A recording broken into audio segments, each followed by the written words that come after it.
पश्चिम बंगाल में 23 अप्रैल को पहले चरण का मतदान हो चुका है और अब 29 अप्रैल को दूसरे चरण के लिए मतदान होना है, जिसे लेकर एक तरफ राज्य का सियासी पारा हाई है तो दूसरी तरफ चुनाव आयोग और ईडी की बड़ी कार्रवाई सामने आई है, जिसने बीजेपी को कटघरे में खड़ा कर दिया है।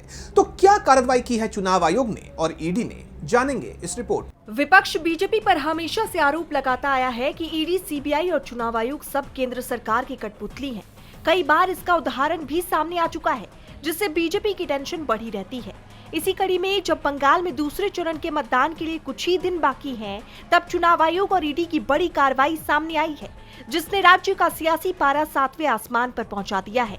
दरअसल भारत निर्वाचन आयोग ने पश्चिम बंगाल विधानसभा चुनाव 2026 के दौरान गंभीर अनियमितता और पक्षपात करने के आरोप में 5 पुलिस अधिकारियों को निलंबित कर दिया है।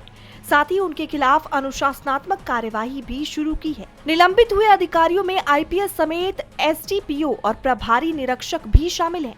आयोग ने इन अधिकारियों के खिलाफ कड़ी कार्रवाई करते हुए स्पष्ट किया कि चुनाव प्रक्रिया के दौरान निष्पक्षता और आचार संहिता का पालन सुनिश्चित करना सर्वोच्च प्राथमिकता है।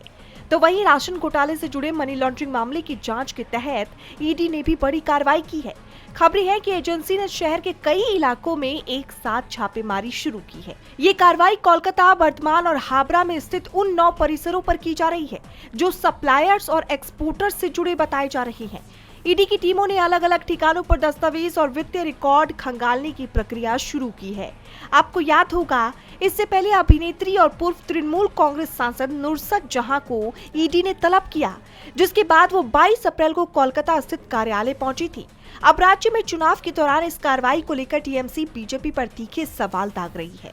खैर, अब देखना ये होगा कि बीजेपी टीएमसी के हमलों से कैसे बचती है।